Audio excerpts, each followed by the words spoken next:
You hear all the time among Israeli politicians that Iran cannot get a nuclear weapon. Trump says it as well. Iran cannot get a nuclear weapon. Well, the question is, what would happen if they did? Here's Robert Spencer answering just that. What would happen if Iran got a nuclear weapon? Check it out. So, an important aspect of this conflict is the Iranian nuclear program, which is obviously very concerning. You know, like you said, their mission comes from God. So I think they would be more than willing to use nuclear weapons because their mission comes from God. They wouldn't really subject themselves to deterrence, for example. So if Iran were to go nuclear, which it seems they're very close to achieving, how would that impact the dynamic of the region? Well, 5 million people dead. They could destroy the state of Israel completely. There are 9 million people in Israel, and they could be wiped out like that. And then the implications of that would be massive. Obviously, it would be expected that there would be a nuclear response. And this is, of course, this is the nightmare that people have, and we can hope that it doesn't come to that, because everything goes out of control after that. Where are you going to go from there, you know? But the Islamic Republic, this is one of the reasons why the Islamic Republic is so dangerous. Because, see, I mentioned before that they're 12er Shiites. Do you know what a 12er Shiite is? You do. But anyway, 12er Shiites, this is the idea. The Sunni-Shiite split was over who gets to be in charge after Muhammad. And the Shiites insisted that one of Muhammad's followers, whose name was Ali ibn Abi Talib, was chosen by Muhammad to be his successor. And the Sunnis, for a variety of reasons, Sunnis don't believe that. Right, the Sunnis don't believe that. They say that he didn't choose a successor, and it's up to the community to choose the best man to be his successor, the caliph. There's no caliph at all now, but anyway, this is the reason for the split.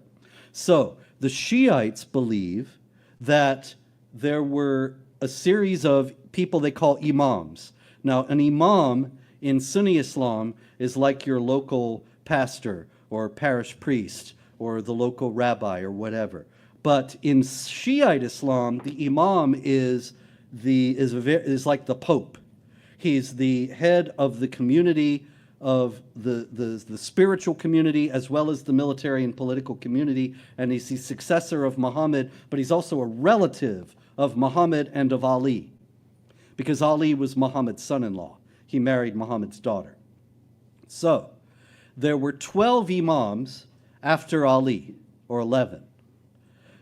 And the Sunnis kept killing them, because there were always more Sunnis. The Sunnis right now are about 85% of Muslims around the world. And because Islam is the way it is, the Sunnis are always killing Shia. And the Shia kill Sunnis too when they get the chance, but there are fewer of them, so it's tougher.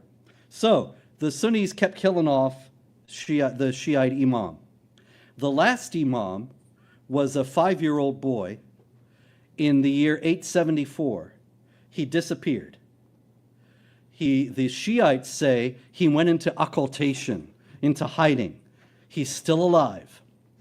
He's 1,200 years old now, but he's still alive, and he's going to come back at a time when the Muslims are persecuted more ferociously than they've ever been in history. Now, probably he was just killed by the Sunnis, but that's the Shiite story. He is the 12th imam, and the 12th imam in Shiite mythology is going to come back at the end of the world when the Muslims are being persecuted, that is the Shiites, and he's going to fight everybody and kill off everybody who doesn't convert to Islam, and then the world will be all Islamic, Shiite Islamic, and peaceful. All right? So, the 12th imam is going to come back when the Muslims are more persecuted than they've ever been before. There was a president of Iran a few years back, Rafsanjani, who said that we could nuke Israel and Israel would be destroyed. And if they nuked Iran, we could lose 10 or 15 million people. We can sustain that. And he didn't mind the idea of losing 10 or 15 million people in a nuclear strike, because that would be the persecution that would bring the 12th imam back. And another president of Iran, Mahmoud Ahmadinejad, He actually paved a highway to the place where the 12th Imam is supposed to come back.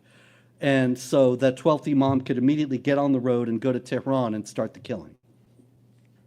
He takes this, in other words, very seriously. And so this is a doomsday kind of theology that could envision the deaths of millions of people.